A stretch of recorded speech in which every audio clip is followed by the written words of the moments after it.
My name's Maya Greene. I'm a Davidson Young Scholars alumni, and I'm applying to the Davidson Fellow Scholarship to support my college studies, which will begin this fall. My project, Measuring the World Through Music, is a collection of 6 compositions which explore the ideas of debate through music, poor translation,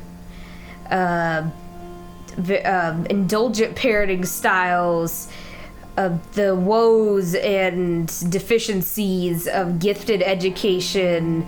suicide attempts, and the creation of an artificial musical language, all in an exploration of music's relationship to linguistics, semiotics, and pragmatics. What inspired me to complete this project was the need I felt to explore some areas of the relationship between music, semiotics, and pragmatics that had not been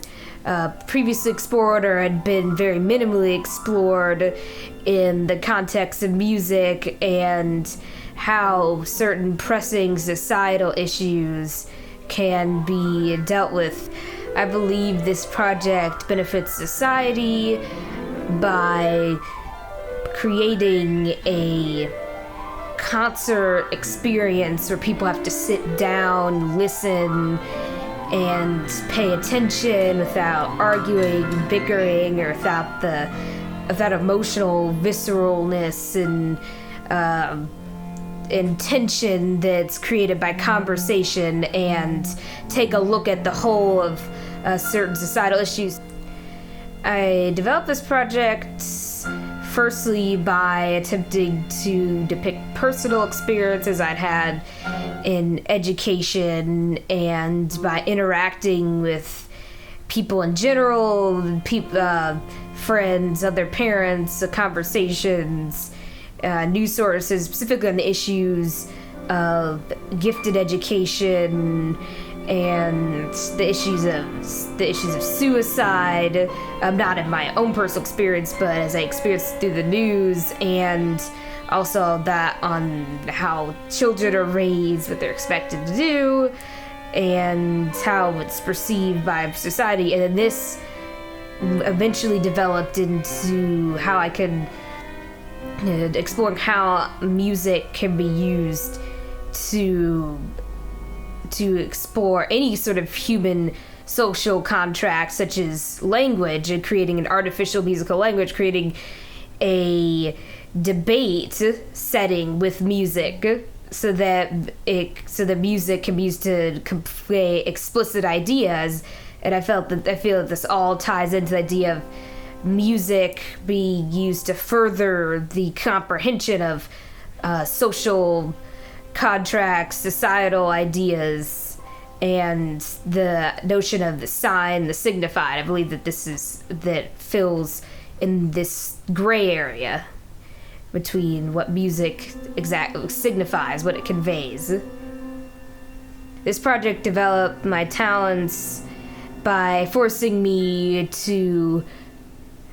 convey various ideas, new ideas that I had conveyed before through music, in a way that is still exciting for an audience to listen to. It's still expressive. It's still aesthetically pleasing and concise. And I believe that this project has developed my talents in conveying musical ideas that writing very traditional concert works in the entertainment sense has not, and allowing me to convey musical ideas in a much more precise and explicit way. This project fits into the larger context of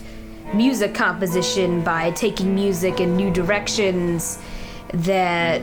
I believe will expand the potential usages and applications of music the applications music can have beyond entertainment and therapy. And so far, I believe music has come to a point where we've exhausted a wide range of genres. This includes a very wide range of harmonic languages, aesthetics, on different ensembles, concepts over the past centuries. And I believe that this would be the next direction, is exploring how music fits into our human communication system, human linguistic system. And I feel that for the field of linguistics and semiotics, this begins to explore several gray areas that exist in terms of defining relations between sign, signified, relationships between the community, pragmatics, communication, and what it really means, what language really means, what a language really is, and what communication really is. I was influenced in part by the ideas of my composition teacher, who happens to be a teacher who doesn't focus much on the idea of the development of harmonic language as a progression from that of a beginner to an advanced composer through burst composing, very classical period, Mozart, or Haydn-esque harmonic language, through a progression of, let's say, for example, 12-tone music, serial music, as, being more advanced, and the former being less advanced, and focus much more on, how the audience is going to experience these pieces, how the audience experiences music in general. And is also influenced by reading various works by prominent figures in linguistics, semiotics, such as Saussure, Trusty, and Peirce, who pose the issues that we have in studying sign, signified, and later on in the works of, we have Lerdahl, Trusty, Philip Tagg, who pose these issues that music specifically poses in this idea of figuring out what it actually means, what it means to us. And I felt that from reading that as a composer, that would be the place to make a difference in this endeavor of finding what music can be and what it can communicate. This project can be applied in a concert experience where the audience and the musicians are grappling with these more explicit ideas of music, of musical communication, and these very somewhat taboo and pressing societal issues, which can then in part be researched, the perceptions and reactions, and it can be then researched from a psychological, a philosophical, pragmatic standpoint, and through by examining the responses of these the audiences, society, as well as the pieces themselves. The research can also look at these pieces, which are composed for this specific purpose of